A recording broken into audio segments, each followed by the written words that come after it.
तो कैसे मेरे वीडियोस के चाहने वालों, आज हम एक ऐसे टॉपिक पे बात करने वाले हैं जहाँ पे मैंने सालों की दोस्ती को टूटते हुए देखा है। कई बच्चों को अपने बाप के द्वारा उनकी एग्जिट की वजह से घर से निकलते हुए देखा है और किडनी की तो इस वजह से कोई औकात ही नहीं बची है। आज हम बात करने वाले हैं एप्पल वर्सेस एंड्रॉइड के बारे में। तो मैं आपको पहले ही बता दूं कि ये दो सॉफ्टवेयर्स के बीच में नहीं, दो गुटों के बीच में लड़ाई है और यहाँ पे मौत तो बिल्कुल ही निश्चित है। ये जो मौत है, ये मैं लिटिल मौत के बारे में बात कर रहा हूँ। अंदर से तो हम लोग 10वीं के बाद ही मर चुके हैं। तो यहाँ पे मैं 2 वीडियोस निकालने वाला हूँ, जिसमें पहला वीडियो जो ये वाला है, इसके अंदर मैं बताऊंगा कि एप्पल एंड्रॉइड से बेहतर क्यों है, एप्पल एंड्रॉइड से नीचे क्यों है, और जो दूसरा वीडियो रहेगा इसमें अपोजिट रहेगा। You know. तो शुरू करते हैं। तो पहला रीजन कि एप्पल बेटर है एंड्रॉइड से, वो ये है कि एप्पल एकदम ही आत्मनिर्भर है। इंडिया में आत्मनिर्भरता आने के पहले से एप्पल आत्मनिर्भर है। वो सब कुछ खुद ही बनवाता है, अपनी चिपसेट से लेके सॉफ्टवेयर से लेके सब कुछ, और इससे एप्पल को अपने सारे कंपोनेंट्स के ऊपर, सब अपने जितने भी डिवाइसेस हैं उनके ऊपर फुल कंट्रोल देखने को मिलता है। अनलाइक एंड्रॉइड, जिसे कोई भी कहीं भी कैसे भी इस्तेमाल कर सकता है, एकदम आपकी तरह। You know who you are. इसका एक बहुत ही अच्छा एग्जांपल है एप्पल का रैम यूसेज, जो कि बाकी स्मार्टफोन्स के अंदर एंड्रॉइड्स में 18 GB तक की आपको रैम देखने को मिलती है। यहाँ पे आपको 6 GB की रैम देखने को मिलती है, लेकिन एप्पल उस 6 GB की रैम का फुल इस्तेमाल करता है। 6 GB कम होता है बट एप्पल उसमें गुजारा कर लेता है। अब इसका दूसरा जो रीजन आता है वो है एप्पल की प्राइवेसी और सिक्योरिटी। एप्पल की प्राइवेसी बहुत ज़्यादा अच्छी होती है और एप्पल अपनी प्राइवेसी और सिक्योरिटी की वजह से ही जाना जाता है। इसी वजह से कई सारे बिजनेसमैन, कई सारे बड़े लोग एप्पल लेना प्रेफर करते हैं, क्योंकि वहाँ पे गूगल और एंड्रॉइड की तरह जो एप्पल है वो इन्फॉर्मेशन कलेक्ट नहीं करता। इसी वजह से उनका सिरी भी बेकार है, अनलाइक गूगल असिस्टेंट जो बहुत ही ज़्यादा अच्छा है क्योंकि वो इन्फॉर्मेशन कलेक्ट करता है।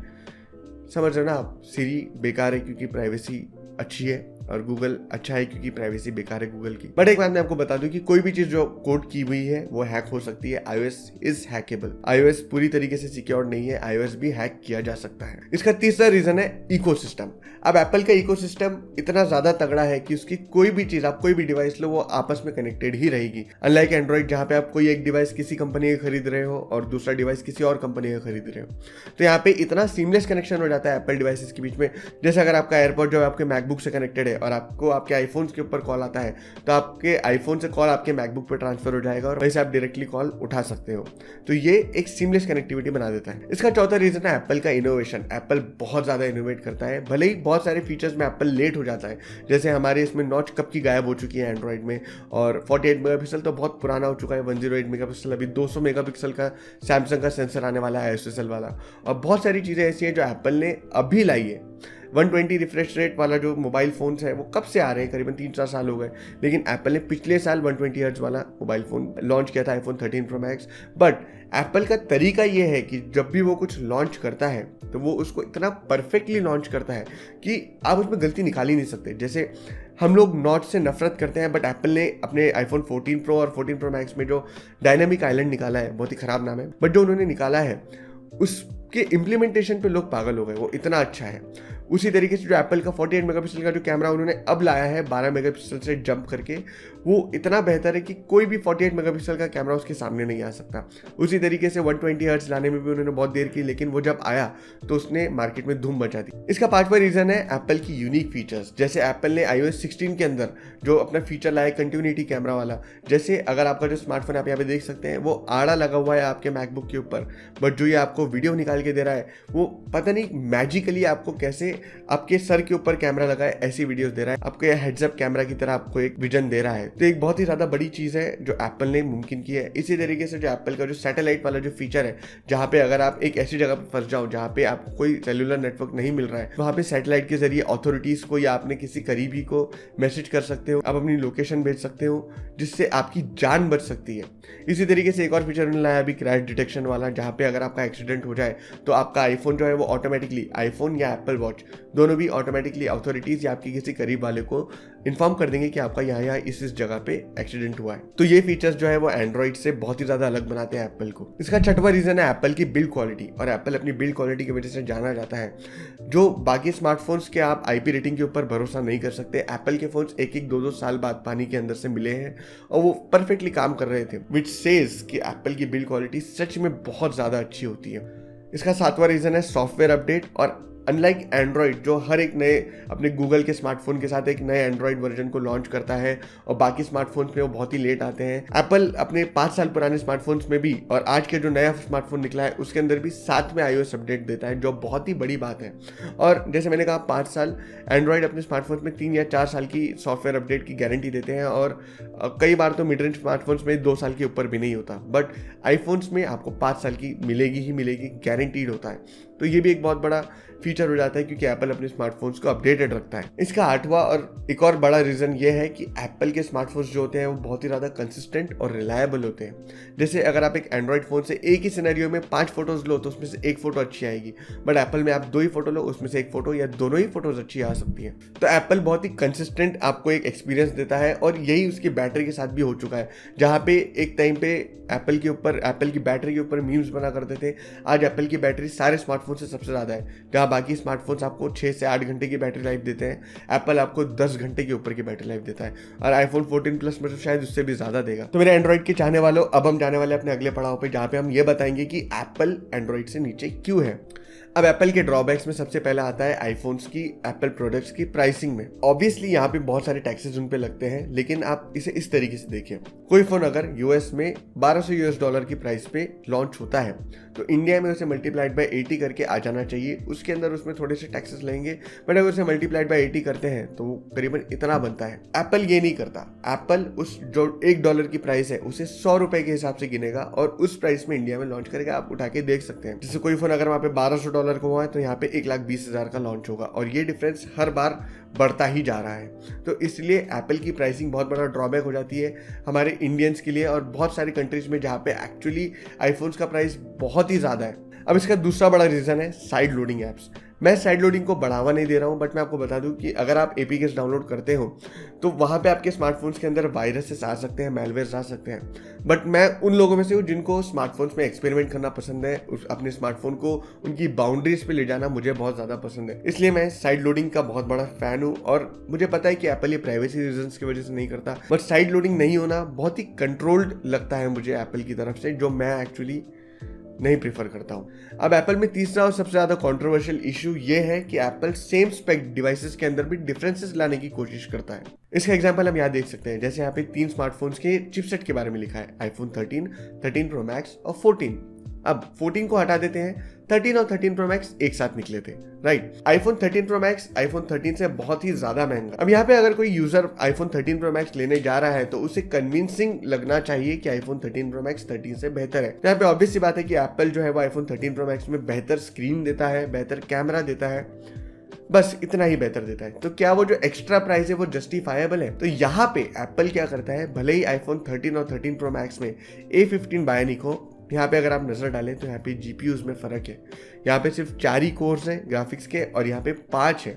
और आईफोन 14 और 13 एग्जैक्टली सेम है, बस कुछ डिफरेंसेस है, जैसे सैटेलाइट वाला फीचर हो गया, जो कैमरा हो गया वो थोड़ा बेहतर है, बट यहाँ पे आपको 5 कोर देखने को मिलते हैं, विच मीन्स कि उन्होंने जानबूझ के डिफरेंस क्रिएट किया है अपने सेम स्पेक डिवाइस के अंदर। इससे जो यूजर्स है ऑब्वियसली बड़े वाले स्मार्टफोन की तरफ जाएंगे और उनको ज्यादा फायदा होगा ऑब्वियसली। अब यहाँ पे चौथा रीजन है कि एप्पल बहुत सारे फीचर्स लाने में लेट हो जाता है। जैसे मैंने बताया कि नॉच भी लेट लाया, 48 मेगापिक्सल का कैमरा भी लेट लाया और उसके साथ में उन्होंने 120 हर्ट्ज का जो डिस्प्ले है वो भी बहुत लेट लाया। ठीक है, वो इनोवेट करते हैं, अपने कस्टमर्स को रुकाते हैं, बट यहाँ पे जो चीज़ जब तक वो लेके आते हैं, जब तक वो फीचर लेके आते हैं, तब तक कि वो आउटडेटेड हो चुकी रहती है। आज बिना कैमरा होल के स्मार्टफोन्स आने लगे हैं और वहाँ पे एप्पल जब नॉच लेके आता है तो भले ही वो इम्प्लीमेंटेशन मुझे बहुत ज़्यादा पसंद आया हो, बट मेरे लिए तो नॉचलेस जो फ़ोन है वही बेहतर होगा, बिकॉज वहाँ पे एक्सपीरियंस मुझे ज़्यादा देखने को मिल रहा है। आप खुद ही समझ सकते हैं, जब आप एक स्कोडा की गाड़ी से वापस से मारुति पे आते हो तो आपका तो मूड खराब होगा ही, भले ही मारुति के अंदर V8 क्यों ना लगा हो।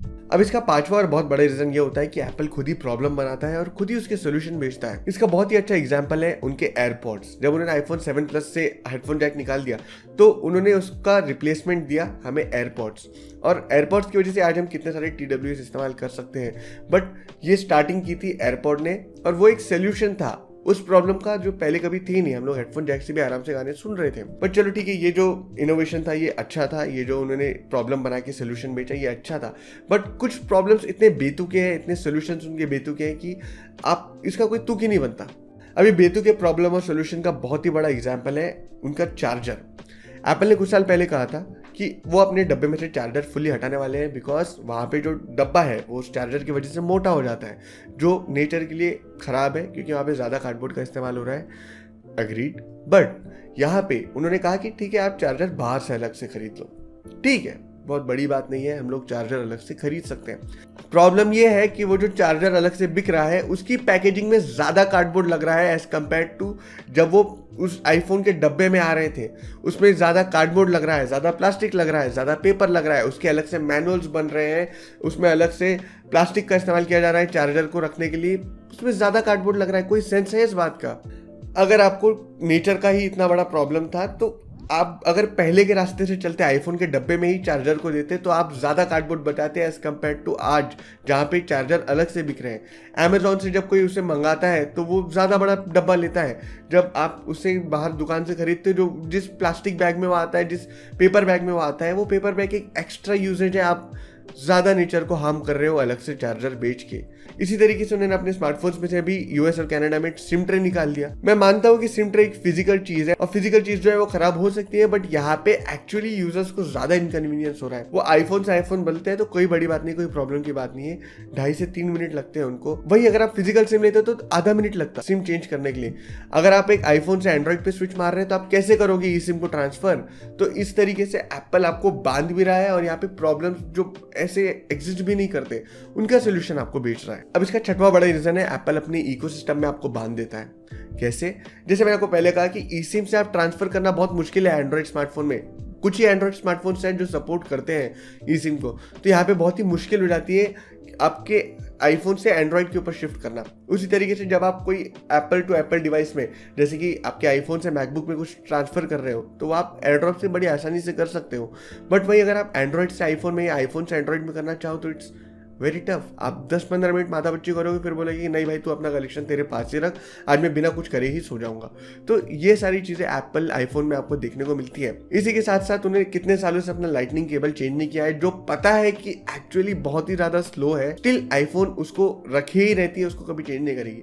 इसका एक बहुत बड़ा रीज़न ये है कि एप्पल के जितने भी लाइटनिंग जो केबल्स होते हैं वो MFI सर्टिफिकेशन के साथ आते हैं और एप्पल को उसकी रॉयल्टी मिलती है। तो वो रॉयल्टी अगर नहीं कमाएंगे तो एप्पल तो कंगाली हो जाएगी, उनका पेट चल रहा है इनके ऊपर, इसलिए वो ये नहीं कर सकते। और दूसरा रीज़न ये है कि जो भी एक्सेसरीज बनती है वो या तो एप्पल के लिए बनती है या एंड्रॉइड के लिए बनती है। अब एंड्रॉइड में हज़ारों में फ़ोन्स आपको देखने को मिल जाएंगे जो एंड्रॉइड के हैं, बट एप्पल में बहुत ही लिमिटेड फ़ोन्स हैं। हर साल 4 फ़ोन भी अगर आप पकड़े तो बहुत कम ही फ़ोन्स हैं उनके।